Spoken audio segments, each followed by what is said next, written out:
अस्सलाम वालेकुम। अच्छा, टॉपिक का नाम है प्लाज्मा मेम्ब्रेन, जो कि बहुत आसान और सिंपल सा टॉपिक है।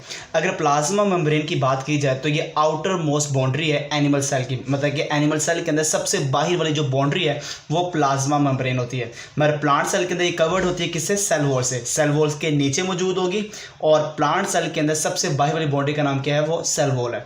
प्लाज्मा की अगर कंपोजिशन को देखा जाए तो प्रोटीन से मिलकर बनती है, जो कि 60 से 80% है, लिपिड 20 से 40% होती है और कार्बोहाइड्रेट बहुत स्मॉल क्वांटिटी में मौजूद होती है प्लाज्मा मेम्ब्रेन के अंदर।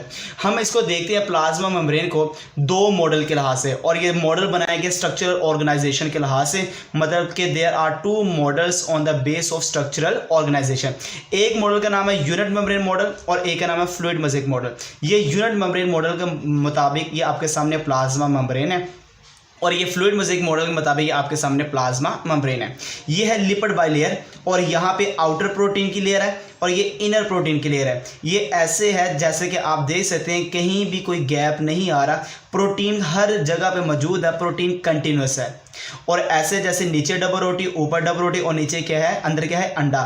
तो ये सैंडविच की तरह जो आपको स्ट्रक्चर नजर आता है उस मॉडल का नाम क्या है? यूनिट मेम्ब्रेन मॉडल है। तो यूनिट मेम्ब्रेन मॉडल की सबसे बड़ी पहचान, protein is a continuous, her layer के मतलब कि कंप्लीट जो मेम्ब्रेन है उसके ऊपर आपको प्रोटीन नजर आएगी। Lipid bilayer is sandwich in between outer and inner protein layer, और ऐसे ही लिपिड बाइलेयर है जैसे एक सैंडविच की तरह बना हुआ स्ट्रक्चर है कि लिपिड बाइलेयर दो प्रोटीन के अंदर मौजूद है जैसे एक सैंडविच होता है। बट ये जो मॉडल है ये लेस एक्सेप्टेबल है, ये ज़्यादा फॉलो नहीं होता। फ्लूइड मोज़ेक मॉडल को देखा जाए कहीं कहीं प्रोटीन है कंटिन्यूस नहीं है, तो protein is not a continuous. ये ऐसे नहीं है जैसे एक सैंडविच के फॉर्म में हो, लिपिड बाइलेयर ऐसे जैसे ऊपर प्रोटीन नीचे प्रोटीन, ऐसे सैंडविच की तरह स्ट्रक्चर नज़र नहीं आता। तो ये same to same lipid layer is not sandwich in between outer and inner protein layer है। और ये वाला जो मॉडल है मोर एक्सेप्टेबल है, जो बताता है कि proteins are embedded on lipid bilayer as a mosaic manner. तो प्रोटीन मौजूद है लिपिड बाई लेयर के ऊपर इरेगुलर अरेंजमेंट में, जिसको हम मोज़ेक मैनर कहते हैं। तो इस मॉडल को नाम दिया जाता है there called fluid mosaic model है। फंक्शन के लिहाज से प्लाज्मा मेम्ब्रेन के काफ़ी ज़्यादा फंक्शन है, जैसे कि एक्ट एज अ बैरियर, कुछ चीज़ों को जाने देती है, कुछ चीज़ों को रोक लेती है। तो ये बैरियर का काम करती है between cell content and their environment. अगर देखा जाए इसके पास चार्ज पोर्ट्स होते हैं, ये देखें आप देख सकते हैं प्लाज्मा मेम्ब्रेन को चार्ज पोर्ट्स हैं जिसके थ्रू कुछ सब्सटेंस गुजर जाते हैं और कुछ को रोक लेते हैं। इन सुराखों को नाम दिया जाता है देयर कॉल्ड चार्ज पोर्ट्स है। अब यहाँ पे जो चीज़ें गुजर रही हैं, जो चीज़ें नहीं गुजरी, अब इसको मैं एक प्रॉपर एक और भी नाम दे रहा हूँ। हम प्लाज्मा मेम्ब्रेन के एक और भी नाम दे सकते हैं, सिलेक्टिवली डिफरेंशियली परमिएबल मेम्ब्रेन भी कह सकते हैं। सिलेक्टिवली डिफरेंशियली परमिएबल मेम्ब्रेन का मतलब कि अलो करना सिलेक्टिव सब्सटेंस को, कुछ को गुजरने देना, पास थ्रू कर देना और कुछ को रोक लेना, इसलिए इसका एक और नाम क्या है? सिलेक्टिवली परमिएबल कह सकते हैं या डिफरेंशियली परमिएबल मेम्ब्रेन कह सकते हैं। अब इजीली क्रॉस होता कौन है? जैसे लिपिड सोल्युबल सब्सटेंस है आसानी से गुजर जाते हैं, और जो लिपिड इनसोल्युबल सब्सटेंस वो आसानी से नहीं गुजर सकते। जो न्यूट्रल मॉलिक्यूल्स है वो आसानी से गुजर जाते हैं, और जो कि चार्ज पार्टिकल वो आसानी से नहीं गुजर सकते। जैसे न्यूट्रल में आ जाता है गैसेज आ गया, वाटर आ गया और ग्लूकोज का मॉलिक्यूल आ गया, और जो नॉट ईजिली क्रॉस करते हैं चार्ज पार्टिकल जैसे सोडियम आ गया और पोटेशियम आ गया।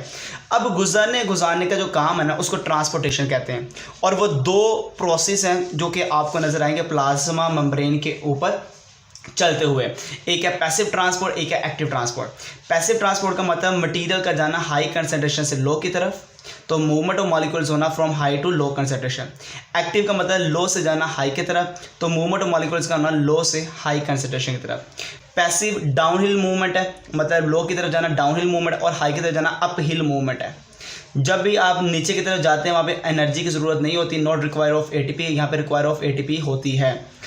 पैसिव ट्रांसपोर्ट के आगे फर्दर 3 टाइप्स हैं, एक है diffusion, osmosis, facilitated diffusion. Diffusion का वही डेफिनेशन सेम टू सेम, कोई चेंज नहीं करना कि मूवमेंट होना मॉलिक्यूल का from high to low concentration, same definition passive transport की और डिफ्यूजन की सेम है।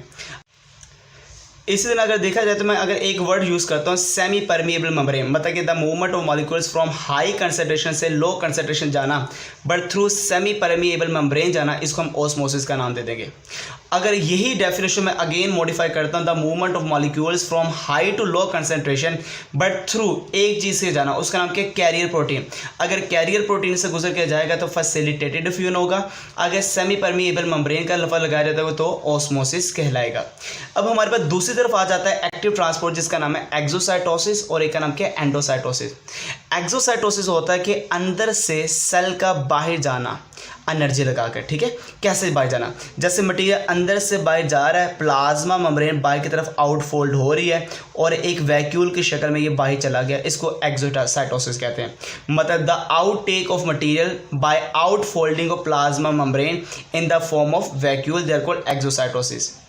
एंडोसाइटोसिस क्या होता है? द इनटेक, अंदर की तरफ आना, the intake of material by infolding of plasma membrane. जब कोई भी मटीरियल अंदर की तरफ आता है इनफोल्ड ऑफ मेम्ब्रेन को होकर एक वैक्यूल की शक्ल में, इसको एंडोसाइटोसिस का नाम दिया जाता है।